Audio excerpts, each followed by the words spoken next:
श्री परमात्मने नमः। ओम नमो भगवते वासुदेवाय। ओम।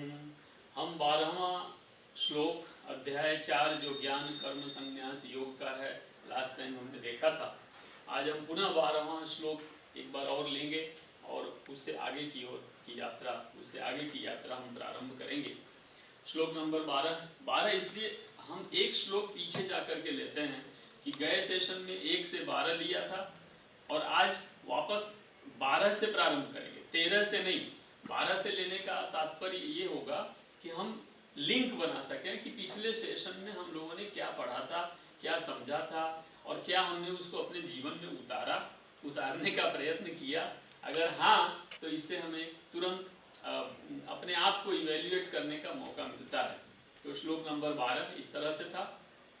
कांक्षन्तः कर्मणां सिद्धिं, कांक्षन्तः कर्मणां सिद्धिं यजन्त इह देवताः क्षिप्रं हि मानुषे लोके, क्षिप्रं हि मानुषे लोके सिद्धिर्भवति कर्मजा, सिद्धिर्भवति कर्मजा। आप उच्चारण अच्छे से करें।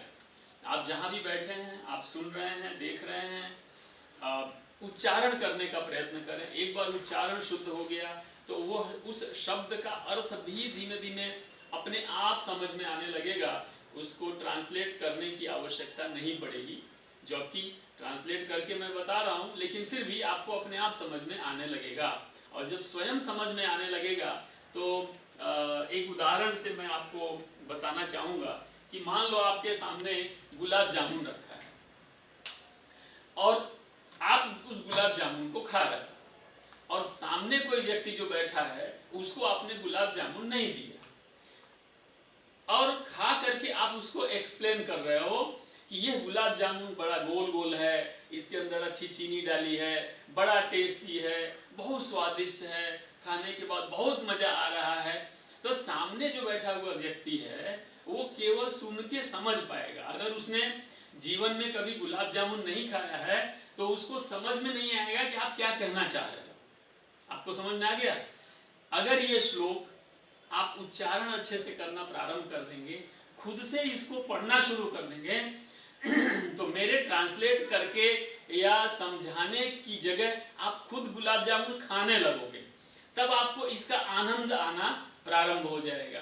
तो जैसे ये श्लोक पढ़ते ही आपके शरीर में कुछ ऊर्जा उत्पन्न होने लगेगी, तो क्योंकि आपको समझ में आएगा। तो जैसे मैं पढ़ रहा हूँ, कांक्षन्तः कर्मणां सिद्धिं यजन्त इह देवताः क्षिप्रं हि मानुषे लोके सिद्धिर्भवति कर्मजा।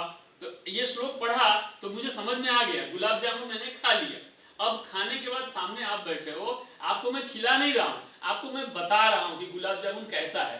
तो ये श्लोक कैसा है ये मैं बता रहा हूँ, तो आपको केवल सुनने में आएगा, आपको समझ में नहीं आता है कि हम कहना क्या चाहते हैं या इसका भाव क्या है, इसका अर्थ क्या है।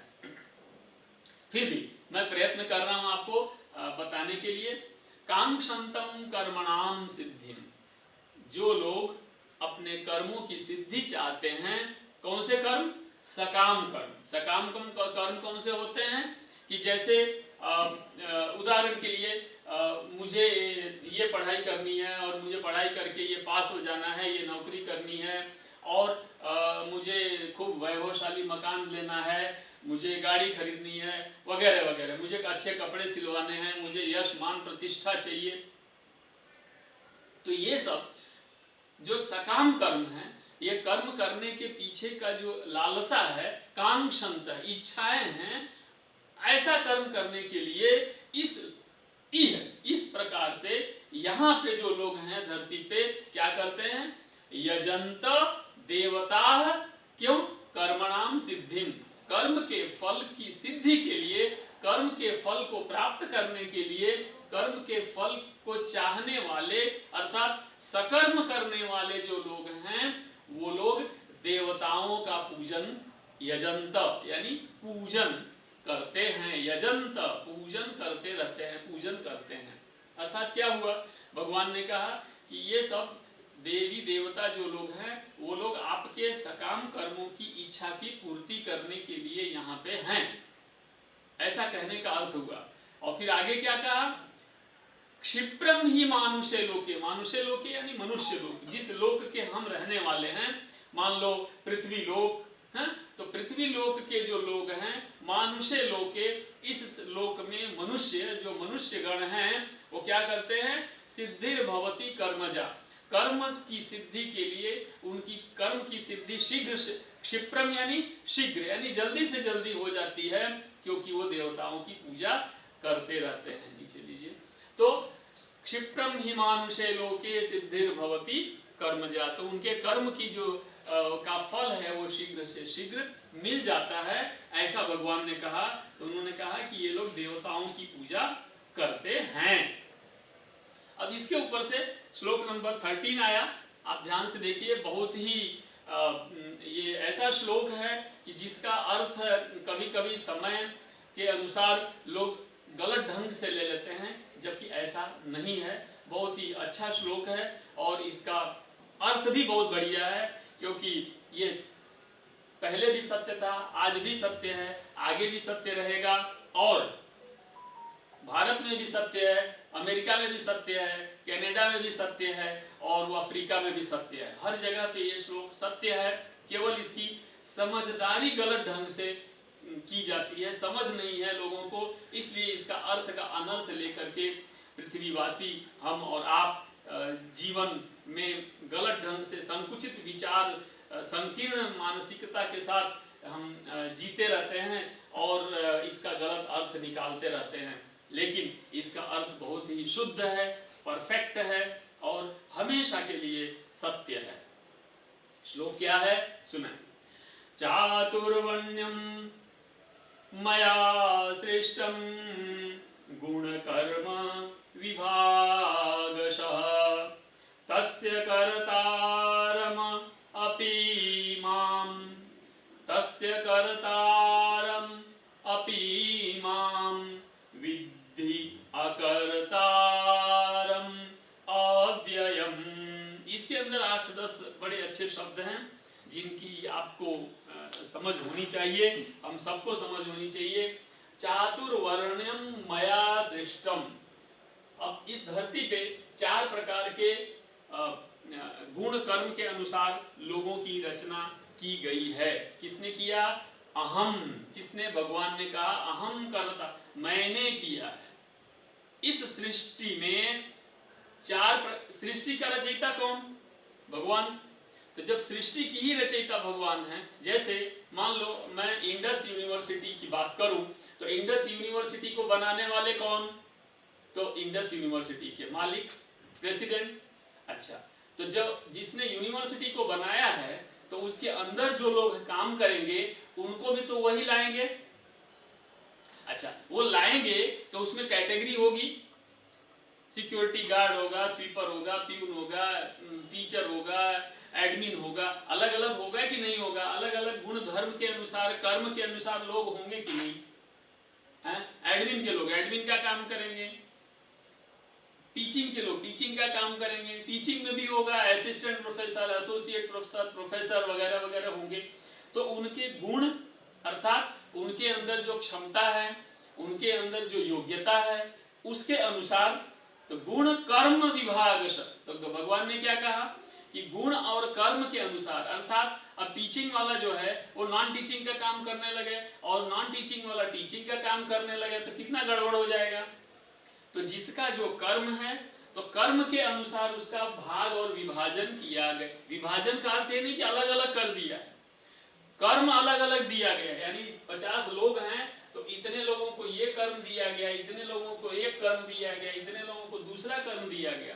अब प्रश्न ये है कि ये 8 लोगों को X प्रकार का कर्म क्यों दिया, क्योंकि इन लोगों की एलिजिबिलिटी, क्वालिफिकेशन, इनका अनुभव इस प्रकार का है, इससे मिलता जुलता है। तो जो जिस प्रकार का गुण वाला है, जो उसको उस प्रकार का कर्म दिया गया है। तो भगवान ने कहा पूरी सृष्टि में ऐसे 4 विभाग हैं, अलग अलग हैं, 4 डिपार्टमेंट समझ सकते हो, लेकिन चारों डिपार्टमेंट पूरी सृष्टि को मिल के चलाते हैं। इसका यह मतलब नहीं है कि डिपार्टमेंट एक अच्छा है और डिपार्टमेंट एक बुरा, ऐसा नहीं है। कोई भी एक डिपार्टमेंट अगर नहीं है तो वो दूसरा डिपार्टमेंट कुछ नहीं कर पाएगा, तो सब मिल करके काम करते हैं। तो चातुर्वर्ण्यम, अब चातुर्वर्ण, 4 वर्णों में भगवान ने कहा मैंने इसको अलग अलग रचा। विभाग, विभाग मतलब जानते हो ना, डिपार्टमेंट, विभाग यानी डिपार्टमेंट, ठीक है। विभाग मतलब क्या हुआ, डिपार्टमेंट। तो विभागशः, इसका मतलब ये नहीं है कि वो अच्छा, एक कोई भी ऑर्गेनाइजेशन है, जैसे मैंने बताया ये ऑर्गेनाइजेशन है, तो इसके 4 विभाग किए गए ऐसे, ठीक है, 4 विभाग किया इसका, ओके। तो ये एक विभाग है, ये 2, ये 3 और ये 4। अब ये कह रहा है यहाँ पे 4 विभाग ये कह रहे हैं कि ये पहला वाला है वो गुण धर्म के हिसाब से है। तो जैसे उदाहरण के लिए कहा कि ब्राह्मण, दूसरे वाले का नाम दे दिया क्षत्रिय। मैं अभी आपको समझाने की कोशिश करता हूं। इसका नाम रख दिया वैश्य और इसका नाम रख दिया शूद्र। ये चारों डिपार्टमेंट के नाम हैं। मान लो कि आप एक पर्टिकुलर कंपनी में काम करते हो, तो ये पहले का नाम मान लो रख दिया रिसर्च ग्रुप, रिसर्च और डेवलपमेंट। दूसरे का नाम रख दिया मान लो फॉर एग्जांपल मार्केटिंग। मान लो यहाँ पे आपने लिख दिया प्रोडक्शन डिपार्टमेंट, यहाँ लिख दो मान लो फाइनेंस डिपार्टमेंट। आप समझो, तो सब अलग अलग डिपार्टमेंट हुए ना। इसका ये मतलब नहीं कि ये इससे छोटा, ये इससे छोटा, ये इससे बड़ा, ऐसा कोई नहीं है, ठीक है। अच्छा, तो इस डिपार्टमेंट में काम करने वालों का नाम रखा गया शूद्र। इस डिपार्टमेंट में काम जो करने वाले, काम कौन कर रहे हैं, जो जिस क्वालिफिकेशन के लोग हैं, जिस तो वो इसमें रखे गए। और ये लोग कर्म क्या करते हैं, ये वाला, इसलिए वो कहलाए क्या, मान लो फॉर एग्जांपल कह रहा हूं, है ना। तो भगवान ने क्या किया कि जो आज भी देखो जो टीचिंग में है, सपोज जो टीचिंग में है ना, या सपोज साइंटिस्ट हैं, ओके। तो इस तरह का जो बौद्धिक ग्रुप है, बौद्धिक क्षमता वाले जो ग्रुप हैं, उनको एक कैटेगरी एक हो गई। दूसरी मान लो आर्म्ड फोर्सेस हैं, सेना है आपकी, ठीक है, सेना है, पुलिस है, पुलिस है, इस तरह की जो रक्षा करने वाले लोग हैं, ठीक है, वो रक्षक ग्रुप हो गया सपोज। तीसरा कौन है, बिजनेस करने वाले ग्रुप है, उनकी अपनी दुकान है, बिजनेस ग्रुप है, ठीक है, बिजनेस ग्रुप, बिजनेस ग्रुप है। तो वो एक ग्रुप ये हो गया। चौथा ग्रुप क्या है, जो केवल नौकरी करते हैं, नौकरी ये भी करते हैं लेकिन केवल नौकरी करते हैं या कुछ इस तरह की चीजें हैं, तो वो एक ग्रुप हो गया। खेती करते हैं मान लो उदाहरण के लिए, या कुछ और करते हैं, तो एक ग्रुप ये हो गया। तो भगवान ने कहा ऐसे हमने ग्रुप बनाया, और उस समय उस ग्रुप का नाम रखा गया, एक का नाम रखा गया ब्राह्मण, एक का नाम रखा गया क्षत्रिय, एक का नाम रखा गया वैश्य और एक का नाम रखा गया शूद्र। इसका ये मतलब नहीं कि जो आज हम सोचते हैं, हम क्या कह रहे हैं, इस श्लोक का क्रिटिसिज्म क्या लोग कर रहे हैं, कास्ट सिस्टम के हिसाब से कर रहे हैं। आप समझो, यह कास्ट सिस्टम नहीं है, वर्ण सिस्टम है। कौन सा, वर्ण व्यवस्था है, वर्ण व्यवस्था। कास्ट यानी जाति व्यवस्था नहीं है, जाति व्यवस्था नहीं है। कौन सी व्यवस्था है, वर्ण व्यवस्था है। और वर्ण व्यवस्था का अर्थ क्या होता है, क्वालिफिकेशन के अनुसार कितनी चीजें हुई, क्वालिफिकेशन, आपकी योग्यता क्या है, पहली बात, आपका गुण कर्म कैसा, आप किस तरह का काम, ड्यूटीज कैसी हैं आपकी।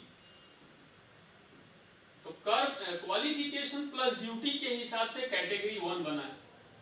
तो मान लो मैं टीचिंग इंस्टीट्यूशन की बात करूं, तो कैटेगरी 1 में मान लो फॉर एग्जांपल आ गए सारे टीचर्स आ गए ना। दूसरा कि क्वालिफिकेशन कम है और ड्यूटी दूसरे प्रकार के, टीचिंग है इसलिए उनका नाम टीचर रखा। और जो नॉन टीचिंग के, अगर ड्यूटी टीचिंग की है तो वो टीचर कहलाएंगे, और ड्यूटी अगर नॉन टीचिंग की है तो वो नॉन टीचिंग कहलाएगा या एडमिन स्टाफ कहलाएगा। आप समझ लो, तो एडमिन स्टाफ यहाँ हुआ और वो टीचिंग स्टाफ हुआ। अब ये दोनों मिल करके मान लो कोई कॉलेज में काम कर रहे हैं, सिक्योरिटी है, प्यून है, वगैरह वगैरह, तो उनकी एक कैटेगरी हो गई। आज भी गवर्नमेंट में class A, class B, class C, class D, ये सब कैटेगरी होती है कि नहीं होती है, चाहे वो भारत हो। अच्छा, क्या अमेरिका में डॉक्टर को आप क्या कहेंगे? डॉक्टर अगर मान लो उदाहरण के लिए कि ग्रुप 1 में आता है, तो क्या अमेरिका में ये जो डॉक्टर है वो ग्रुप डी में आएगा? वो भी उसी ग्रुप का आदमी होगा, है? एक कॉन्फ्रेंस होगी तो डॉक्टरों की कॉन्फ्रेंस में क्या वहां पे डॉक्टरों की जो कॉन्फ्रेंस हो रही होगी तो वहां बिजनेस वाले जाएंगे ही नहीं, उनको कोई जरूरत ही नहीं है। आप समझ लो। तो इस तरह से भगवान ने कहा कि मैंने सृष्टि की रचना किया और सृष्टि में क्या किया, लोगों को पैदा किया।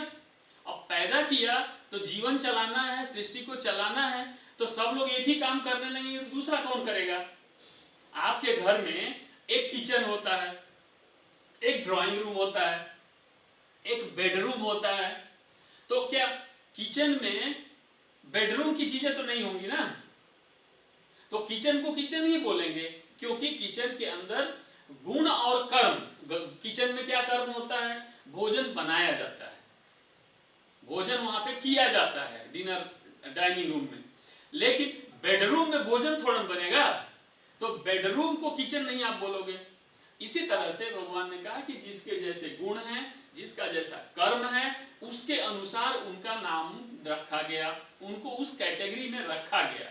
अब आप ध्यान दीजिए, एक मैं बहुत बढ़िया उदाहरण बताता हूं। मान लो एक परिवार है, परिवार में जो पिताजी हैं, ठीक है, वो शायद भगवान शिव की पूजा कर रहे होंगे, ठीक है। मान लो उनके 4 बेटे हैं या बेटियां हैं, जो भी है, तो मान लो एक माँ दुर्गा की पूजा करेंगे, दूसरा शायद कृष्ण की पूजा करेंगे, तीसरा हनुमान जी की पूजा कर रहे होंगे, और चौथा शायद कुछ किसी की भी ना कर रहे हैं। अब जस्ट सोचो, ठीक है। अब क्या हुआ यहाँ पे कि पिताजी मान लो ब्राह्मण कैटेगरी में आ गए, उदाहरण दे रहा हूं, मान लो ये हनुमान जी है, तो मान लो ये रक्षक है, तो मान लो क्षत्रिय कैटेगरी में चले गए, जस्ट सोच लो, है ना। मान लो किसी कैटेगरी में चारों को रख दी, तो इसको कहां रखोगे?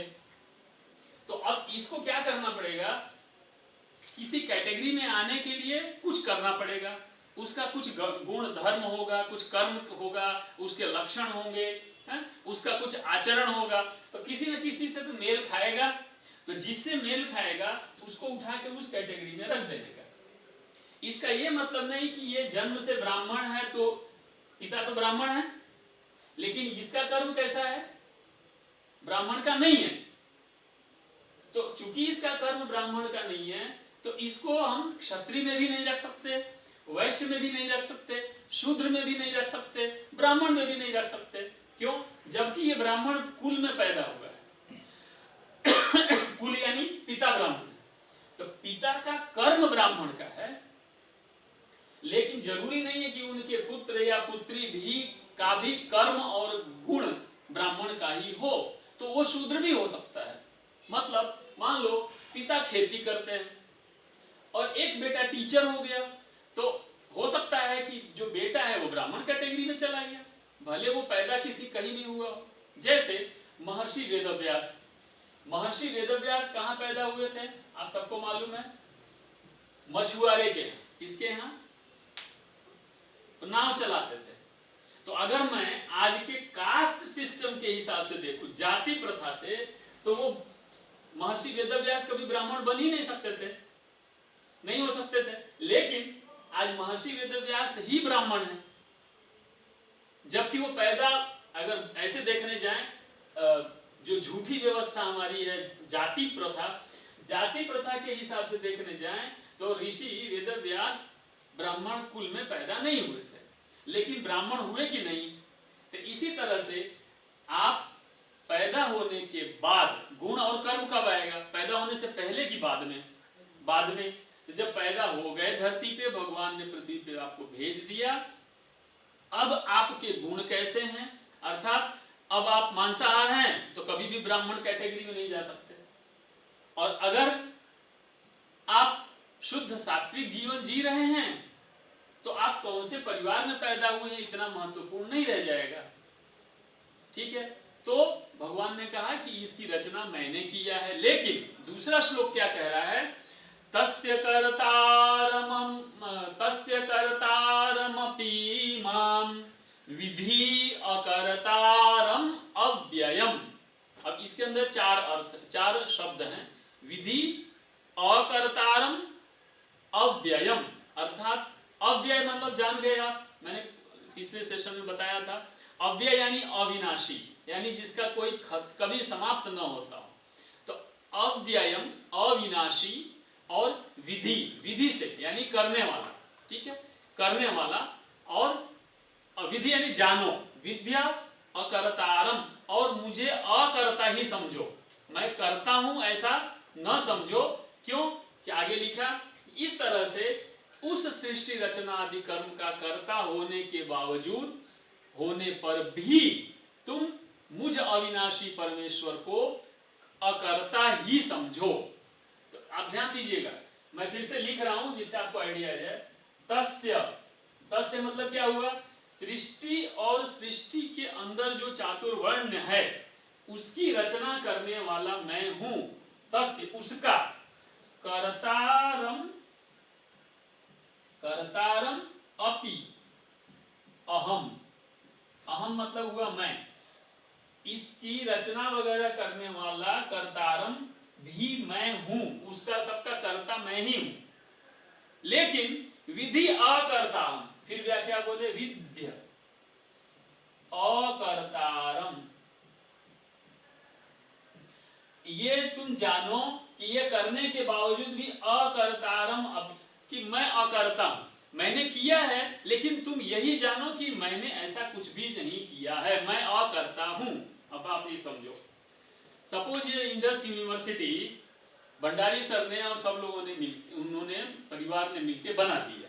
ठीक है, अब बनाने के बाद अब वो ऐसा बोल रहे हैं कि किया तो मैंने ही है, लेकिन तुम ऐसा समझो कि ये मैंने नहीं किया है, मैं इसका अकर्ता हूं, मैं सब भगवान ने किया है। इस तरह का जो भाव है, इस तरह की जो मन में जो भाव आया, तो भगवान उस भाव से कह रहे हैं कि ये सब किया तो मैंने है, लेकिन तुम यही समझो कि मैं अकर्ता हूं, मैंने ऐसा सब कुछ नहीं किया है, अर्थात मैं ये सब कर्मों के परे हूं। आप समझ गए कितनी बड़ी बात है? यानी ये जो त्याग का जो भाव है, जो अंदर से इसका पवित्र भाव है, उसकी बात यहाँ पे चल रही है। श्लोक नंबर 14 लीजिए।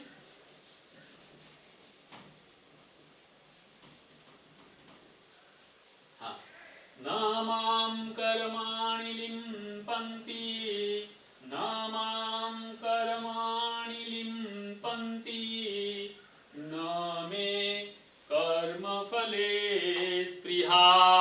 बहुत सुंदर है।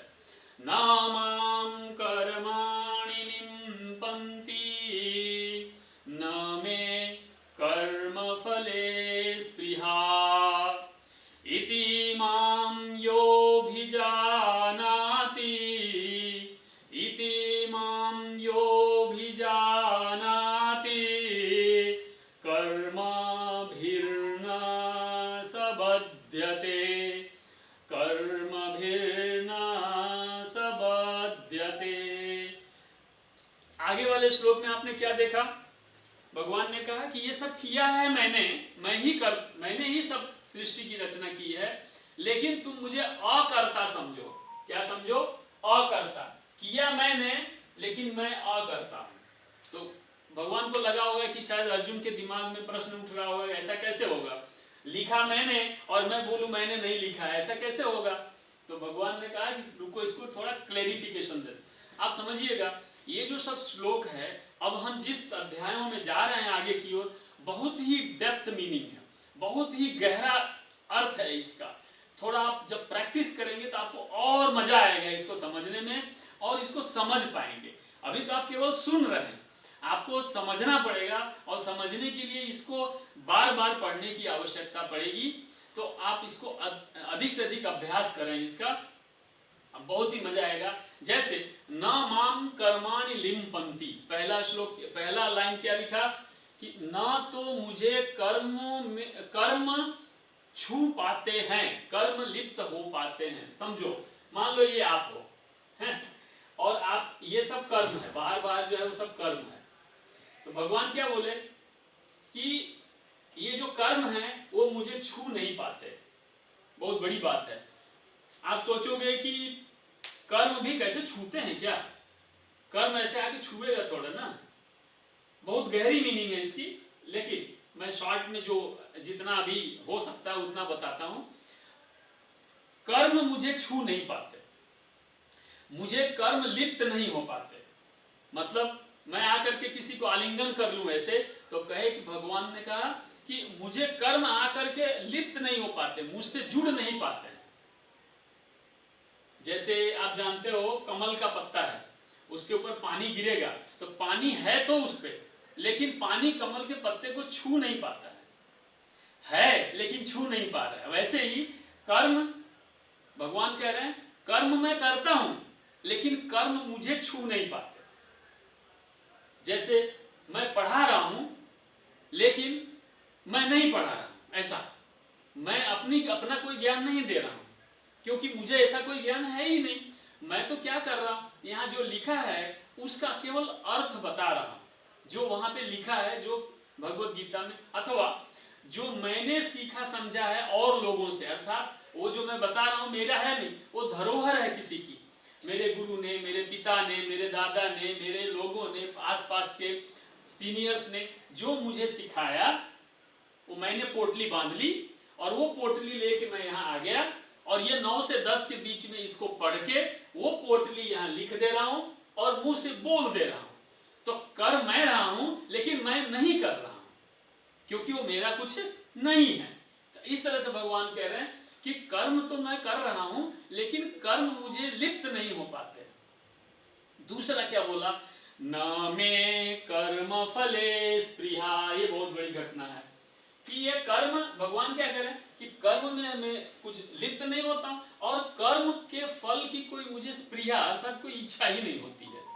जैसे कि हमें, जैसे सोहिल भाई है, अब सोहिल भाई आते हैं तो समय से आ जाते हैं, जयेश भाई आ जाते हैं समय से, है ना, और कैमरा सेट कर दिया, लैपटॉप चालू कर दिया, पीपीटी चालू कर दिया, रूम का लाइट, एसी, पंखा सब चालू हो गया, ये बोर्ड आ गया। लेकिन उनको ऐसा नहीं है कि ये करने से मेरा प्रमोशन होगा, मैं ये करूंगा तो मेरी प्रशंसा होगी, मैं ये करूंगा तो मेरा फोटो आएगा, लोग मेरी यश गाथा गाएंगे। ऐसा नहीं है। इनको इस कर्म में जो फल मिलेगा उस फल की इच्छा नहीं है, कोई फल मिले ऐसी इच्छा से ये कर्म नहीं करते। इसलिए इनको ना तो ये कर्म लिप्त होगा कि मैंने किया, ऐसा भाव भी नहीं होगा। क्यों? क्योंकि फल की कोई इच्छा ही नहीं है, ये बस करना है तो कर रहे हैं, ना इच्छा हो तो ना भी करें, वो नहीं करेंगे तो कोई उनका नुकसान नहीं हो जाने वाला, लेकिन कर रहे हैं। तो भगवान ने कहा कि कर्मों के फल में मेरी कोई स्पृहा नहीं और कर्म मुझे लिप्त भी नहीं करते। अब इससे आगे क्या बोलते हैं, बहुत बड़ी बात है, आप समझो। ये रसगुल्ला खाने जैसा है, जो खाएगा वही जानेगा। इति इमाम यो भी जानाति, ऐसा जो व्यक्ति मुझे जानता है तत्व से। अब रसगुल्ला रखा होगा तब तक आपको पता नहीं चलेगा कि वो कैसा है, तो बोला तत्व से जब उसको खाओगे तो जो तत्व से मुझे जानेगा वही व्यक्ति कर्मों से नहीं बंधेगा। कर्म भी न सबध्यते, कर्मों से वो कभी भी बंधेगा नहीं।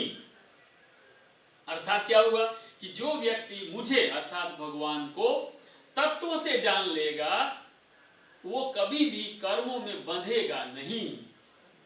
अब ये कैसा है मालूम है, हाई स्कूल कर लिया, 12वीं पास हो गए, ग्रेजुएशन कर लिया, पोस्ट ग्रेजुएशन कर लिया, पीएचडी कर लिया, उसके ऊपर का ये ज्ञान है। इतना बड़ा ज्ञान है कि जब तक करोगे नहीं तब तक पता नहीं चलेगा। इसलिए आप सबसे मेरा हाथ जोड़ के निवेदन है कि आप इसको पढ़ें, पढ़ने के बाद उसको सोचें, उसका चिंतन करिए, मनन करिए, ठीक है, दिखावापन नहीं करना है। और उसके बाद जो आपको एहसास होगा ना, जो उसका अनुभव होगा, अनुभूति होगी, वो एक्चुअल में सही अर्थों में आपको पता चलेगा कि तत्व से भगवान को जानना अर्थात क्या होता है। देखिए भगवान के हैं ऐसे है, भगवान है, ठीक है, परमात्मा है ना, ब्रह्म है,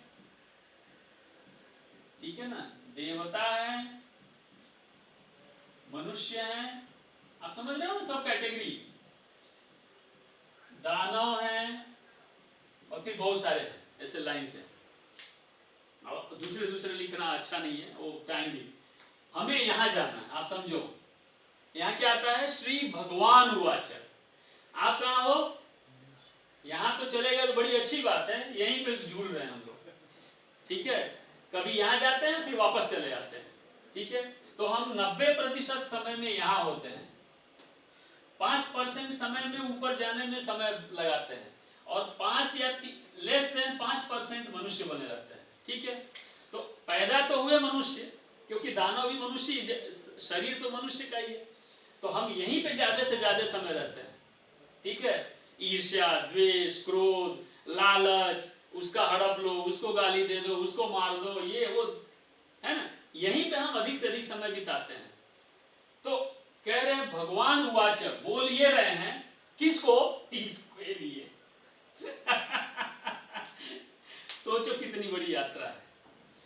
अब ये यहां बैठा हुआ कुएं में गिरे हो तो कितना हाथ नीचे ले जाएगा आपको खींचने के लिए, अरे थोड़ा तो हाथ ऊपर करोगे तब खींचेगा ना, तो ऊपर तो आओ। तो ये सब सीख के, जान के, समझ के थोड़ा ऊपर आने की कोशिश करेंगे तो हमारा कुछ उद्धार होगा, ठीक है। तो मेरा ये आपसे निवेदन है कि इसको समझो और फिर उससे ऊपर आने का प्रयत्न करो। श्लोक नंबर 15, एवं ज्ञात्वा कृतं कर्म पूर्वैरपि मुमुक्षुभिः कुरु कर्मैव तस्मात् त्वं, तस्मात् त्वं गलत लिख दिया यहाँ पे, डबल त है, मैं लिख दे रहा हूँ, करेक्ट क्या है, तस्मात् त्वं, ऐसा है, मतलब तस्मात् और फिर त्वं, ये दो अलग अलग शब्द है, एक और दो। अब इसमें ये वाला त जो है गलती से छूट गया है, कुरु कर्मैव तस्मात् त्वं पूर्वैः पूर्वतरं कृतं। अब इसके बारे में इतना समझाना की जरूरत है, इतना आवश्यकता है, इससे बहुत कुछ हमें हमारे दिमाग पे जोर डालना होता है, जिससे कि हमें कुछ आइडिया आवे कि हम भगवान हम तक क्या पहुंचाना चाहते हैं। भगवान ने कहा था कि मैंने यह ज्ञान किसको दिया, सूर्य को, याद है आपको, और सूर्य से किसको मिला, मनु महाराज को, और मनु महाराज से इक्ष्वाकु को, उनकी वंशज को, इक्ष्वाकु महाराज ने सभी राजर्षियों को दिया, और राजर्षियों ने क्या है अपने अपने खानदान में लोगों को दिया, और धीमे धीमे यहाँ तक आते आते वो लगभग ज्ञान खत्म हो गया।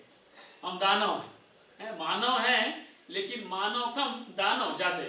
तो बाहर से कई बार मानव होते हैं, अंदर से तो दानव होंगे, अंदर से पूरा कचरा भरा है। डस्टबिन होता है ना, आजकल डस्टबिन मार्केट में दिखता है, पीले रंग का, नीले रंग का, हरे रंग का। तो हम बाहर से हरे, नीले, पीले हैं, लेकिन अंदर से तो कचरा ही है, डस्टबिन ही है। अंदर से प्लास्टिक निकलेगा, कूड़ा कचरा निकलेगा, गंध आती है, अंदर से तो हम ये हैं, बाहर से भले ये दिखते हो, ठीक है। तो भगवान ने कहा, इतना बढ़िया ज्ञान दिया कि मैंने ये दिया सबको, लेकिन नीचे जाते जाते जाते खत्म हो गया, अब उसको पुनः दे रहा हूं। तो अब भगवान फिर से ट्राई कर रहे हैं, किसको दे रहे हैं आप समझो। आदमी पहले क्या करता है, अच्छा काम करने का प्रयत्न करता है, तो भगवान आप समझो, पूर्वई अपि मुमुक्षुभि, पहले पूर्व काल में, पहले समय में, अब पहले समय को दो भाग में देखो। भगवान ने पहले किसको दिया? सूर्य को दिया।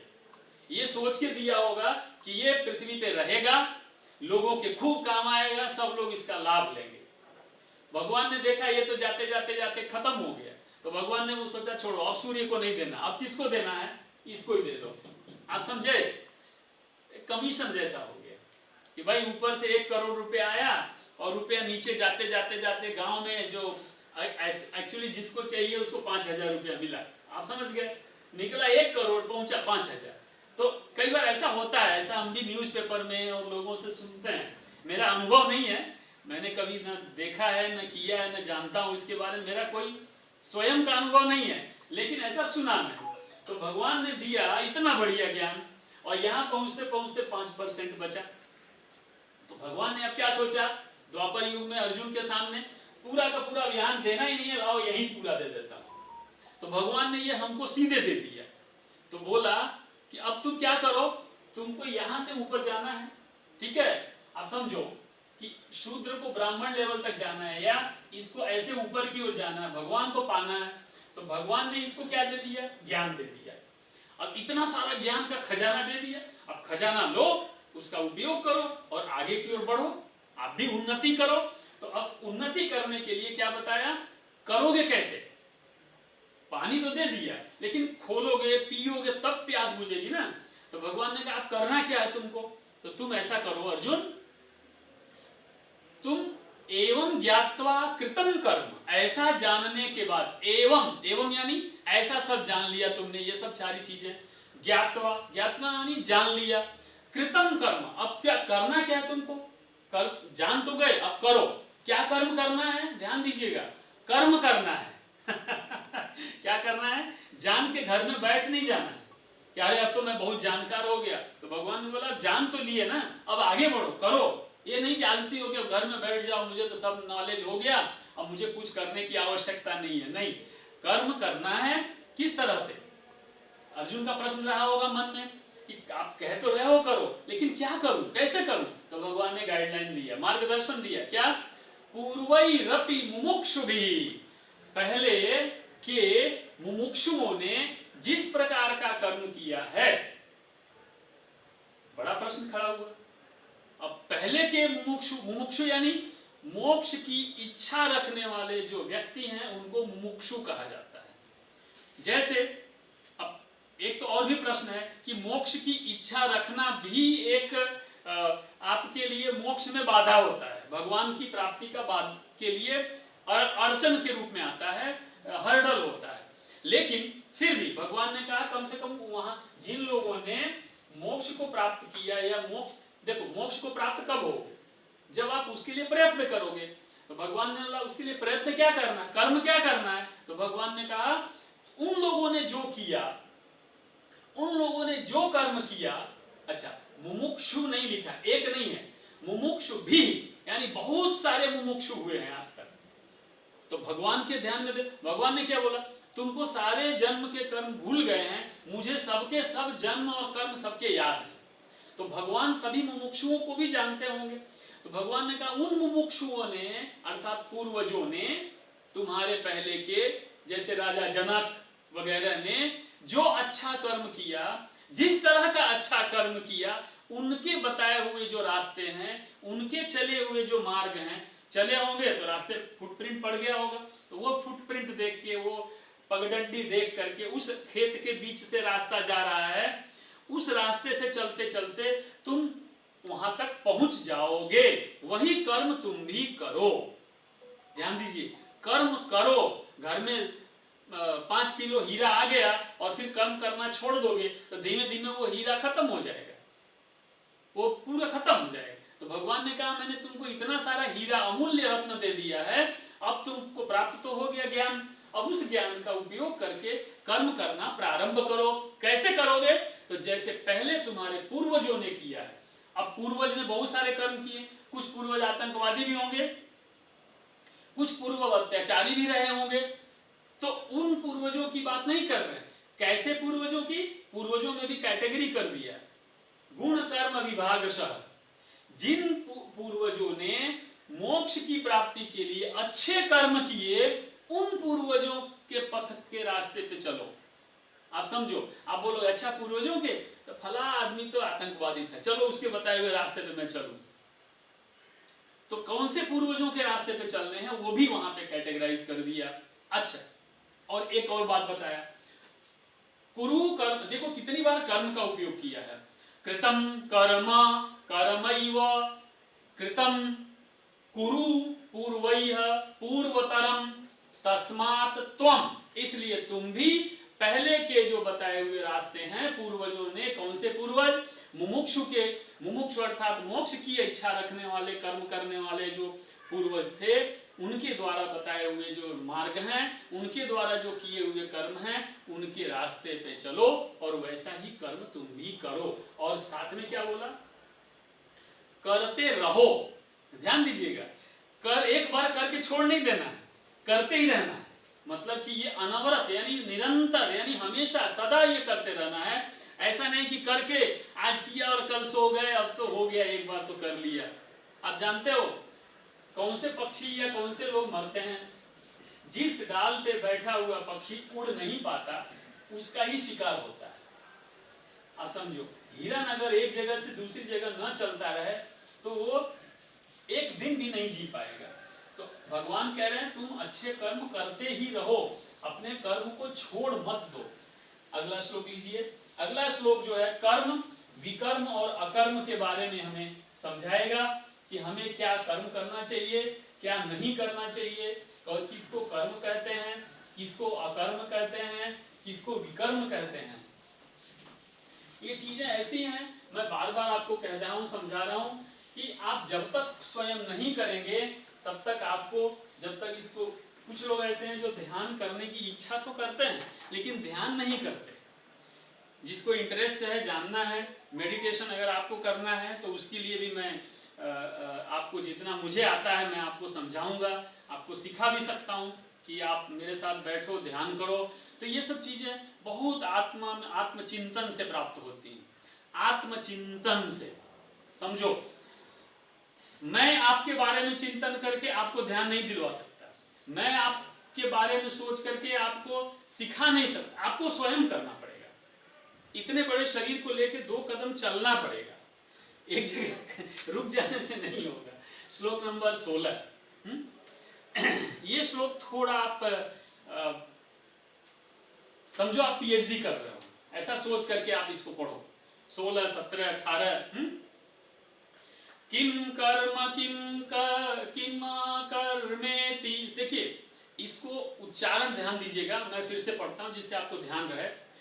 किम कर्म किमा कर्मेति, किम कर्मेति नहीं, किमा कर्मेति कवयोप्यत्र मोहिताः, मोहिता नहीं, मोहिताः। किम कर्म किमा कर्मेति कवयोप्यत्र मोहिताः तत्ते कर्म प्रवक्ष्यामि यज्ञात्वा मोक्ष्यसे शुभात्। बहुत अच्छा श्लोक है, इसको मैं बार बार इसलिए पढ़ रहा हूं कि आपको उच्चारण में गलती ना हो। बहुत सिंपल है लेकिन एक बार प्रैक्टिस करेंगे, करिए। किम कर्मा, बोलिए, किम कर्मेति कवयोप्यत्र मोहिताः तत्ते कर्म प्रवक्ष्यामि यज्ञात्वा मोक्ष्यसे शुभात्। बहुत बढ़िया शब्द है, बहुत अच्छा है। इतने सारे प्रश्न हैं इसमें और उनके उत्तर भी, प्रश्न में ही उत्तर है। जैसे मान लो मैं किसी से पूछूं क्या हुआ, भोजन नहीं करेंगे, अर्थात मैंने ऐसे कहने के प्रश्न किया कि आपकी तबीयत तो ठीक है ना, आप आइए भोजन कर लीजिए, आप समझ गए। तो प्रश्न किया लेकिन उसके अंदर उत्तर भी आ गया। तो वैसे ही किम कर्मा, अब सोचो भगवान ने खुद ही प्रश्न, यहाँ अर्जुन ने प्रश्न नहीं पूछा ना, किस, भगवान ही कह रहे हैं, श्री भगवान उवाचा है, श्लोक नंबर 16। किम कर्मा अर्थात कर्म क्या है। बड़ी भारी समस्या हो गई। आप बोलेंगे पूरा का पूरा अध्याय 3 तो कर्मयोग ही था, उसमें कर्म तो बताया भाई, वहां कर्म बताया, अध्याय 2 में बताया, सब जगह कर्म बताया, लेकिन यहाँ भी कुछ नई नई चीजें आती रहती हैं। तो लगा होगा भगवान को कि अभी थोड़ी व्याख्या कम रह गई, तो चलो थोड़ा और समझाते हैं। तो भगवान ने क्या कहा, किम कर्म, पहला प्रश्न कर्म क्या है। फिर क्या बोला देखना, दूसरा शब्द ऐसा लिखा है किम कर्मेति, आप समझे, देखिएगा किम कर्मेति। अगर इसको जो नहीं जानता वो सब क्या समझेगा, किम कर्म एक बार पूछा और फिर से दोबारा पूछा किम कर्म, नहीं, यहाँ पे कैसा है, यहाँ पे है इस तरह का, किम और अकर्मेति है, ऐसा है, ये देखिए। और इन दोनों को मिल करके, इन दोनों को मिलके ये म बन गया, ऐसा होता है। तो पहला क्या है, किम कर्म, और फिर क्या है, किम अकर्म। भगवान ने क्या कहा, कर्म क्या है और अकर्म क्या है। आप सोचेंगे यार, हम दुनिया में ऐसी तो कोई चीज है ही नहीं जिसको अकर्म कहा जाए, सब तो कर्म ही है। लेकिन नहीं, भगवान ने देखो व्याख्या किया, कर्म क्या है और अकर्म क्या है। फिर क्या बताया, कवयोपि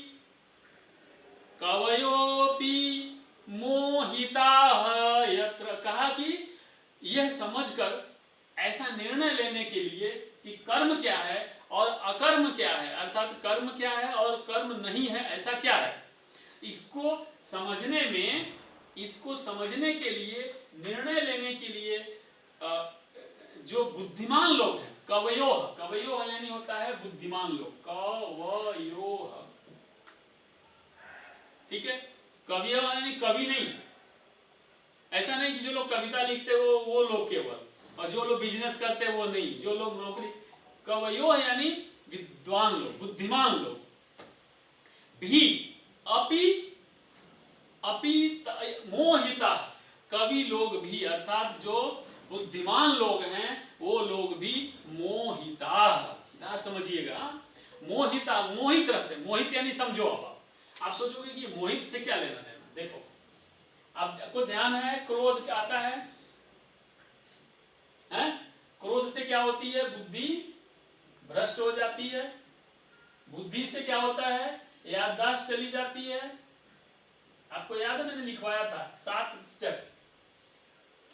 और क्रोध कब आता है, जब काम की पूर्ति नहीं होती है, मेरी इच्छा है कि मुझे ये करना है और नहीं हुआ तो मुझे क्रोध आएगा, क्रोध आएगा बुद्धि नाश हो जाएगी, बुद्धि नाश होगी तो याददाश्त चली जाती है आपकी बुद्धि, तो आप याददाश्त चली गई तो आपका विनाश हो जाता है, आपका सर्वनाश हो जाता है। यानी बहुत और भी स्टेप है। याददाश्त जाने का अर्थ क्या हुआ, मोहित हो जाना। काम की पूर्ति नहीं हुई तो मोहित होते हैं, और मोहित हुए तो आप खत्म हो जाते हो। तो भगवान ने क्या बोला कि क्रोध, बुद्धि, याददाश्त, ये तो समझा चुके थे पहले ही, तो बोले अब ये बताने की जरूरत तो है नहीं दोबारा, तो डायरेक्ट वो मोहित पे आ गए, यानी विनाश के पहले वाला स्टेप। तो बोले कि जो बुद्धिमान लोग हैं वो भी कर्म क्या है और अकर्म क्या है ये समझ नहीं पाते, दोनों में अंतर नहीं समझ पाते, और वो लोग भी मोहित रहते हैं।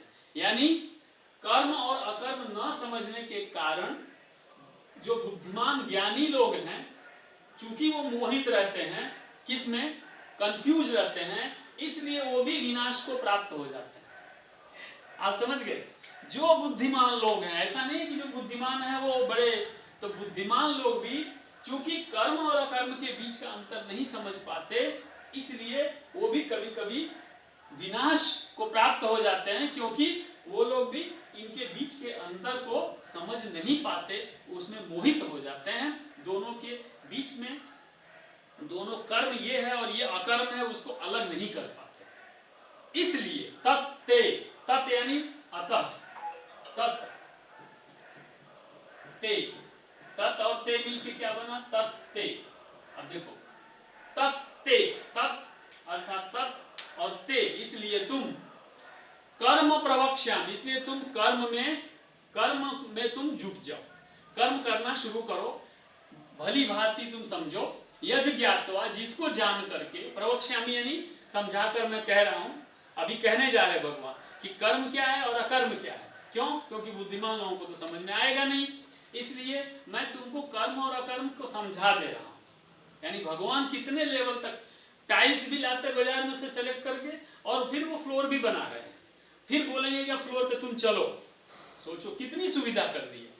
तो बोले मैं कर्म भी समझा दे रहा हूं, अकर्म भी समझा दे रहा हूं, क्योंकि बुद्धिमान लोगों को भी ये समझ में नहीं आता है, तो मैं तुमको समझा दे रहा हूं हे अर्जुन। और चूंकि मैं समझा दे रहा हूं, यज्ञ ज्ञात्वा, जिसको जान करके मोक्ष से शुभात, मोक्ष से शुभात, जो मोक्ष मतलब जितने भी लोग कर्म बंधन में फंसे हुए हैं, अशुभ में फंसे हुए हैं, वो सब के सब उससे मुक्त हो जाएंगे, मोक्ष को प्राप्त कर लेंगे। कितनी बड़ी बात है। यानी भगवान ने क्या कह दिया, मैं टाइल्स का एग्जांपल दे रहा था। भगवान गए बाजार में, जा करके जो अच्छी टाइल्स है वो लेकर के आए आपके लिए, मिस्त्री को बुला के ले आए, कड़िया वाला को बुला के लाए, घर बनवा दिया, प्लास्टर करवा दिया, टाइल्स लगवा दिया, एसी लगवा दिया, सब कुछ कर दिया, और बोला अब एक काम करो, रहने के लिए तुम खुद चले जाओ। अब आप बोलोगे कि रहने के लिए कैसे जाऊं मैं?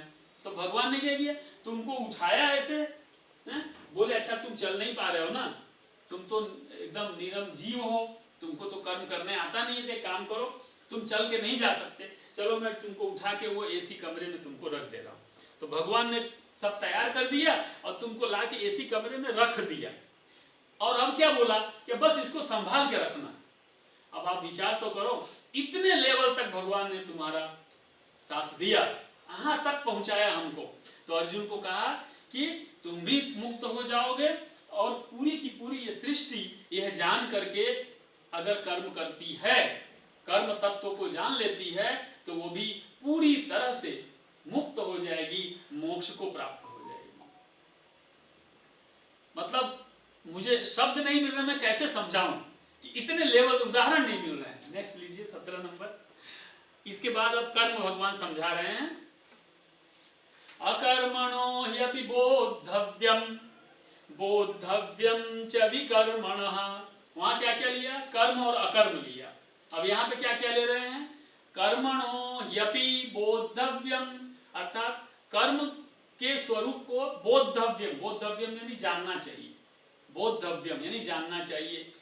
और फिर क्या, विकर्मणः च बोद्धव्यम, इसको उल्टा कर दो, तो कर्म को जानना चाहिए और विकर्म को भी जानना चाहिए। वहां क्या था, कर्म और अकर्म, यहाँ क्या क्या आया, कर्म और विकर्म। और फिर नीचे देखिए उसके बाद अकर्मणस्य बोद्धव्यम, और अकर्म को भी जानना चाहिए। किसको जानना चाहिए, तो तीन चीजें हुई, कर्म बोद्धव्यम, विकर्म बोद्धव्यम, अकर्म बोद्धव्यम, गहना कर्मणो गति। वाह भाई वाह, क्या बात है।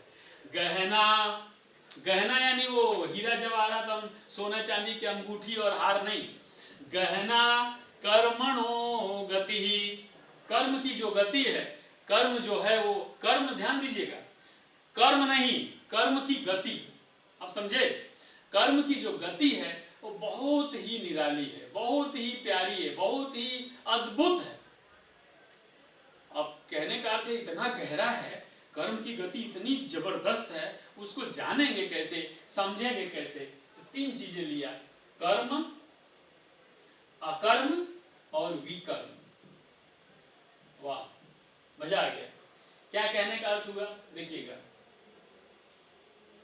कर्म जो आप सकाम कर्म वगैरह करते हैं, जिससे पुण्य फल वगैरह प्राप्त होते हैं वगैरह वगैरह, ठीक है ना, पुण्य इत्यादि की प्राप्ति होती है। फिर विकर्म, जैसे जो पाप वगैरह करते हैं या जो अत्याचार वगैरह करते हैं। और अकर्म, ऐसा कर्म जिसमें कोई काम ही नहीं, यानी निष्काम भाव से कर्म करते हैं, निष्काम भाव से कर्म करते हैं, मोक्ष की सीधे प्राप्ति होती है। तो भगवान ने कहा कि कर्म और अकर्म क्या है वो जानना चाहिए। तीनों सेट समझ में आ रहा है ना, है? तीन सेट हो गया।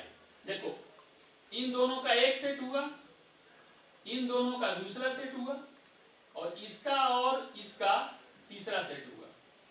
तो कर्म, विकर्म के बारे में जानना चाहिए, विकर्म और अकर्म के बारे में जानना चाहिए, और कर्म और अकर्म के बारे में भी जानना चाहिए। जब तीनों का तीनों से तुलना कर लोगे, जानकारी हो जाएगी, तब आप इन दोनों को छोड़ दोगे और आप यहाँ पे आके बैठ जाओगे।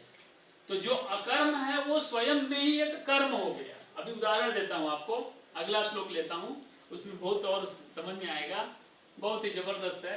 अकर्मण्य कर्मयः, हाँ यही है ना, हाँ 18 नंबर। अकर्मण्य कर्मयः पश्येत अकर्मणि च कर्मयः, यानी जो व्यक्ति कर्म और अकर्म में अभी तुलना हो रही है, ध्यान दीजिएगा मैंने क्या कहा था, इन दोनों के बीच, फिर इन दोनों के बीच और फिर इन दोनों के। तो अभी भगवान ने किसको लिया, क्योंकि इसका तो कोई तुलना करना नहीं, क्योंकि पाप ही आप करते रहते हैं। तो कर्म को अकर्म के साथ अभी तुलना हो रही है, पहले ये दोनों के साथ, ठीक है। तो कर्मण्य कर्मयः पश्येत अकर्मणि च कर्मयः, जो व्यक्ति कर्म में अकर्म को रुकिए मैं इसको जरा यहाँ लिखूं तो आपको ज्यादा आइडिया आएगी। कर्मण्य कर्म ऐसा लिखा है, ठीक है। इसका मतलब क्या हुआ देखिएगा, इसका अर्थ है कर्मणि अकर्म, ऐसा इसका अर्थ होता है, ऐसा। तो इन दोनों को मिला के ण्य बन गया, ऐसा। तो कर्म में अकर्म देखता है, क्या है, कर्म में अकर्म दिखता है। और आगे पश्येत, पश्येत, ध्यान दीजिएगा, तो ये है पश्येद कर्मणि, ऐसा लिखा हुआ है पश्येद कर्मणि। तो इसमें ऐसा होगा पश्येत अकर्मणि, यहाँ तो ये दोनों मिल करके द बन गया, ठीक है। तो देखो तो क्या हुआ, कर्म में अकर्म को देखता है, पश्येत अकर्मणि कर्म यह, और यहाँ च आ गया। तो जो व्यक्ति यह यानी जो व्यक्ति कर्म में अकर्म को देखता है, और च यानी और, जो व्यक्ति पश्येत यानी देखता है, अकर्म में कर्म को देखता है, कर्म में अकर्म को और अकर्म में कर्म को देखता है। किसकी तुलना हुई, पहले वाले की और इसकी, कर्म की और अकर्म को एक दूसरे के साथ तुलना की। बहुत बढ़िया, आगे लिखा सबुद्धिमान मनुष्येषु, मनुष्य नहीं मनुष्येषु, मनुष्येषु यानी पूरे मनुष्य जगत में, पूरे मनुष्य समाज में। स कौन, यह लिखा था ना, यह मतलब जो, और स मतलब वह। तो जो ऐसा ऐसा देखता है, स यानी वह बुद्धिमान, वह मनुष्यों में बुद्धिमान मनुष्य कहलाता है। अब आप कोई पूछे ये आदमी बुद्धिमान है क्या, बुद्धि है उसके पास ये याद कर लेने का, नहीं यार, ये तो बहुत अहंकारी है। उसको हमेशा यही रहता है कि मैं करता हूँ, मैं करता हूँ, मैं करता हूँ, और जो मैं करता हूँ, मैंने किया है, मेरे कारण से हुआ, ऐसा करे, वो बुद्धिमान नहीं है। भगवान ने कहा, हम नहीं कह रहे हैं, तो भगवान ने कहा कि जो व्यक्ति मैं करता रहता है कि मैंने किया, मैंने, वो बुद्धिमान नहीं है। क्यों, क्योंकि आगे बताए सयुक्तः कृत्स्न कर्म कृत, वो योगी, कौन योगी, जो बुद्धिमान है, जो अकर्म में कर्म को और कर्म में अकर्म को देखता है, वो बुद्धिमान है, और उसके द्वारा किया हुआ जो कर्म है वो योग के समान है। अर्थात वो आदमी न तो कुछ करता है, अर्थात भगवान ने पहले कहा, याद है इससे पहले वाले 16वें नंबर में, कि ये सृष्टि की रचना मैंने की है, इसमें मैंने चारों वर्णों की रचना कर्म और योग्यता के अनुसार, गुण के अनुसार 4 वर्ण अलग अलग बनाए। किया मैंने है, लेकिन मैंने नहीं किया है, अर्थात कर्म मैंने किया लेकिन अकर्म के साथ किया, और मैं अकर्म में कर्म को देखता हूं। अब आपका एक मन में प्रश्न उठेगा कि कर्म में अकर्म तो हो सकता है, जैसे आप कहोगे कि सर हमने आपका लेक्चर अटेंड किया, लेकिन हमने वो लेक्चर अटेंड नहीं किया क्योंकि मैं उसका क्रेडिट नहीं लेना चाहता हूँ, मैं उसका फल नहीं लेना चाहता हूँ, ये तो समझे। लेकिन अकर्म में कर्म कैसे होगा, यानी हम चुपचाप बैठे हुए हैं फिर भी कर्म हो रहा है, ऐसा कैसे होगा? तो ये ऐसे हुआ, आपको उदाहरण देता हूँ, 2 उदाहरण। एक, आजकल ठंडी का समय है, जनवरी है, 12 जनवरी, आज विवेकानंद जी की जयंती है। तो 12 जनवरी को आप जानते हो ठंडी कितनी होती है? ठंडी है, ठीक है, ओके। अब आप बोलो कि आग है ना, आग, अब आग के चारों ओर आप बैठ जाओ खाली, ठीक है, गांव में आग तापते हैं ना, आग रख के चारों ओर बैठ जाते हैं। ये कोई कर्म तो नहीं कर रहा है, आग तो चुपचाप आग ही है, एक जगह खड़ी है, चुपचाप बैठी है, लेकिन कुछ तो कर रही है। यानी ये जो अग्नि है ये अकर्म कर रही है, लेकिन साथ में कर्म भी कर रही है। तो केवल इस अग्नि की हाजिरी से, मान लो अग्नि बुझा दूं तो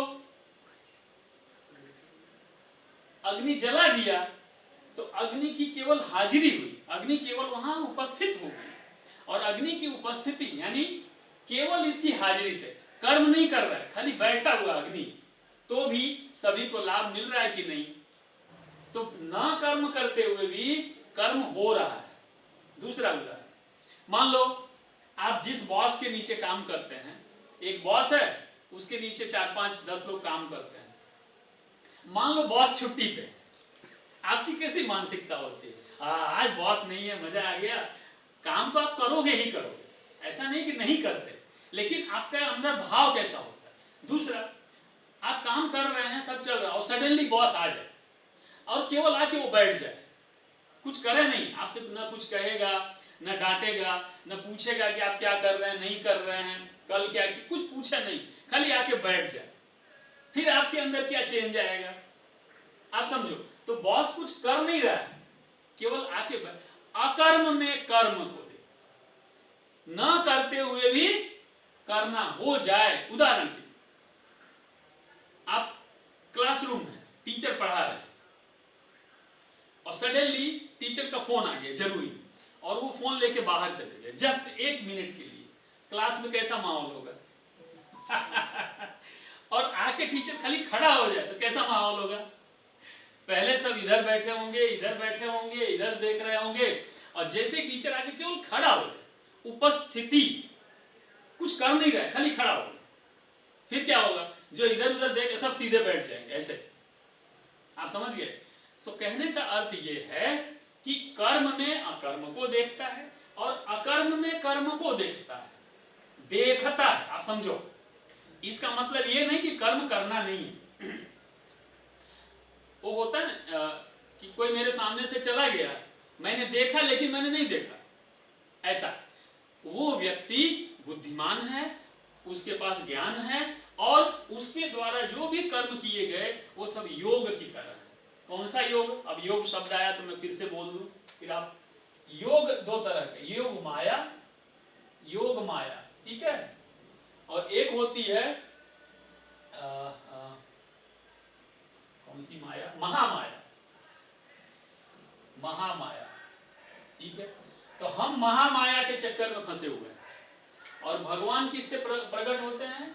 योग माया से। तो भगवान ने कहा था योग माया से भी शरीर होगा, लेकिन शरीर समाप्त, शरीर का डिग्रेडेशन नहीं होगा, शरीर बूढ़ा हो गया, मर गया, ऐसा कुछ नहीं। लेकिन महामाया में ये सब होता है, महामाया में पंच तत्व होगा, योग माया में भी है, लेकिन यहाँ पे योग से प्रकट होता है। जैसे एक मान लो जेल है, ठीक है, यहाँ जेल है, अब जेल में बहुत सारे कैदी हैं, सभी कैदी हम सब जैसे धरती पे आ गए, हम कैदी हैं, धरती पे फंसे हुए।